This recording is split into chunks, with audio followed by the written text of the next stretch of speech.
guys? Today we're doing a coil pack or coil packs on a 2003 WRX right here.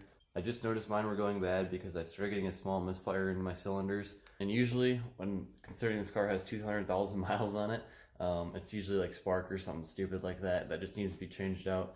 I found a great deal online for the coil packs. I think it was $94 for all four OEM spec coils. So that's great, and we will get started. It is a how-to video, so you guys will be able to learn and see what I use for tools to do this very simply.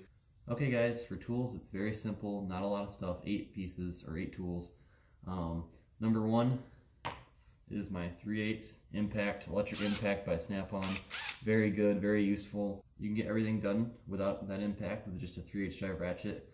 This is a flexible head, which is very nice. Snap-on makes great ratchets. They make great everything, to be honest. But this is very useful if you're doing spark plugs while you're doing this. I would recommend getting a ratchet like this. It doesn't have to be Snap-on, but these things will save you a lot of pain and trouble. I'll show you, I believe it's cylinder number 3 is a pain in the ass. So yeah. So tool number 3 is a simple flathead screwdriver. You'll need this to take off your cold air intake, or well, I have a cold air intake. If you have the stock air box though, you might need a few more tools like a Phillips, a 10mm, and just a ratchet to get it off. I'm not quite sure. Mine came with that cold air intake on it, and all I have to do to take it off to get to 1 and 4, or I believe it's 1 and 4, are this right here. Number 4 is a flashlight. Pretty useful for working on cars and engines because it gets pretty dark in there. I don't have anything I can hang up, otherwise I would.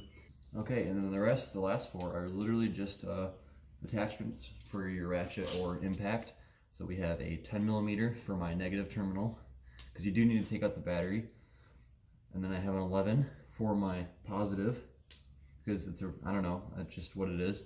And then I have a 12 for the coil packs. There is a single 12mm bolt that you need to get to. It's very easy on most of these. Then I have a swivel head just in case I run into any problems. I do remember using this on when I changed out the spark plugs on the WRX.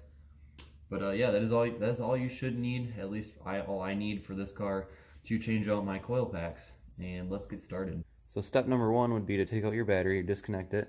Here's my positive. I have quite a bit of stuff hooked up to it. This is for my subs, and that is for my boost gauge. I have a negative terminal right here with a ground as well, but you don't have to disconnect the ground. Just disconnect this and disconnect this. Pull your battery out and your battery tray. And then back here you have your windshield washer fluid reservoir. It is just 2 10mm bolts and it pops right out. There is a hose line underneath that runs up there for your windshield washer fluid to spray out, obviously. But yep, it's pretty simple. You just undo those and then take off that line and it pops right out. I will show you that. On this side, like I said, just take out this cold air intake, or if you have the box, just take it out and you'll have access down there. Very simple.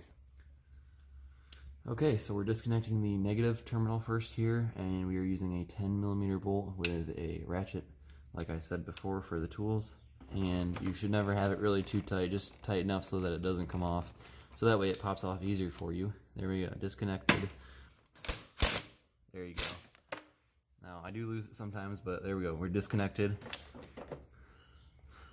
Probably won't be as hard as that, because mine is kind of a little rigged. And there you go. You have it disconnected. Just make sure you keep everything together. I did lose the 10mm, but it's right down there. I'm going to go grab it. Now, once they're both disconnected, you can pull the battery out and set it aside. And you have access to your first 12mm bolt coil pack as well. Undo those 2 10mm bolts and unplug it from the little, I don't know if you can see it from here, there's a little tube that runs all the way up there to spray it out onto your windshield. That is what's next. So I'm going to use the impact with a 10mm and be right there.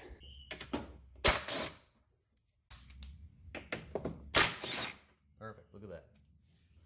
Now that that's disconnected, you can just pull this up. There is actually a little wiring piece right here. Disconnect that, and then disconnect this. Make sure you tilt it back so you don't have a bunch of stuff flying everywhere. And you can go set this aside. Now on the right side, or driver's side, we have access to that one and that one. Now we just need to disconnect this. Disconnect the map sensor, like that. Kind of get your hands on there. This one's kind of a pain sometimes, and just work its way off. Perfect. Now we have this out. Now with all three of those out, we have access to all four. Dose and dose. The one that I was saying that was a pain was this one back here. If you're doing spark plugs on this, you'll realize how much of a pain it is and how nice it is to have a ratchet like that. Alrighty, everybody. This is another easy part to the video except for the one over there.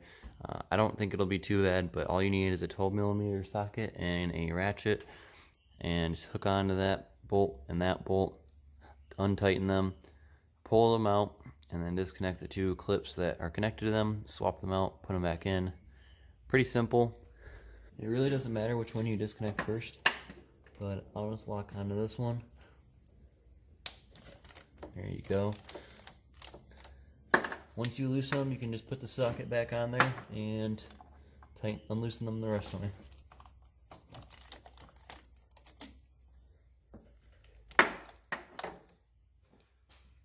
Like I said, just take the socket off your ratchet, get it back down there.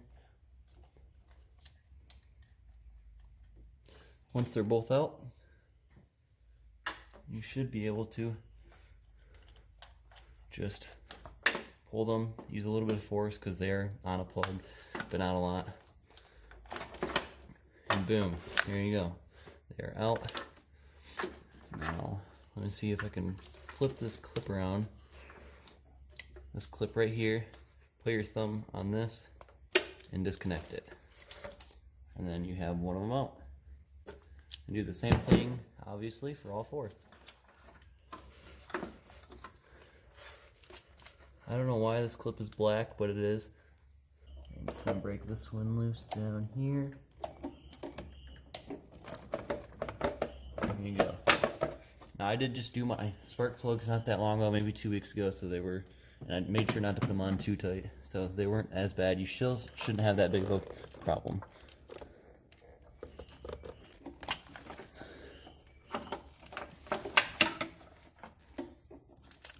Perfect.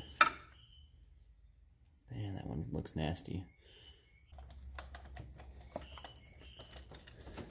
There's number 4 disconnected. All done. Well, just half, I guess. Now we just gotta put them back in.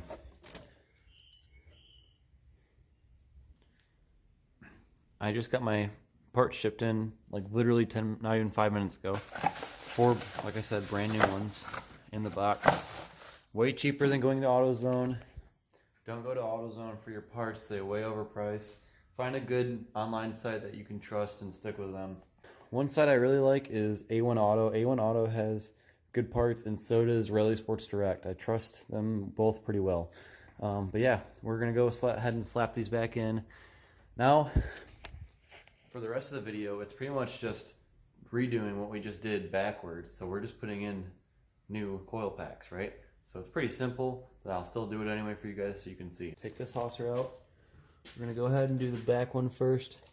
Take the plug. Maybe plugging it in the right way would help. Click it in there, make sure it's in, pull on it a little bit. Sucker's not coming out. Just make sure you don't mess this up. There we go. It's kind of tricky at first, but you get used to it, putting it back on the spark plug. If I could find the thread, that'd be great. You can still have the nut pretty loose and it'll still turn it. I believe this is a 72 teeth ratchet. There we go. This one's a little awkward because you need to flip the wiring back over it. Get this one decently tight, not too tight.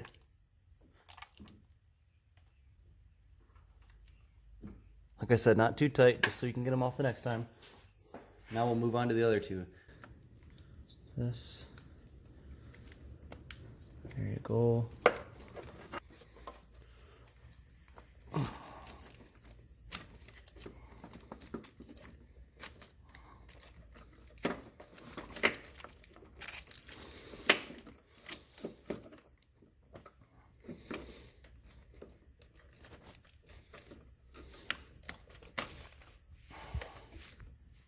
Here we go. Yeah, I would definitely say that this, out of all of them, is the hardest one. Here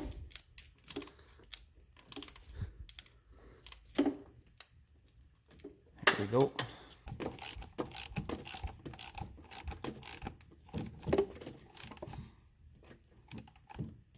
Perfect. Here we go. Okay, we have everything back in how it's supposed to be. All my connections are back. Let's go start it up. Alright, so she's been warming up for about 4 minutes or 5 minutes now. She has no codes anymore, and if I go to my scanner and do read codes, I don't even have my exhaust code anymore, which is really weird, but it's probably just because I cleared the battery, or I disconnected the battery. So I'll check it again in a bit, but right now I have no codes. It might pop up again when I'm driving down the road. And yeah, it sounds good. I hope you all enjoyed the video, learn how to change your ignition coils. It's pretty simple in a WRX, but there are a couple things you had to take out like I showed you. She's running real good at about 1,000 RPMs right now. I don't hear the ticking that I used to hear either. Like with the other coil, I think it was cylinder 1, it was really bad. Like you could hear like something was not right inside. I'm not sure if that was related to the coil pack or not, but it sounds like it's gone now. I'm going to take her out for a drive, and I'll post in the comments how she's running in the next couple days. I hope you all have a wonderful day, and peace.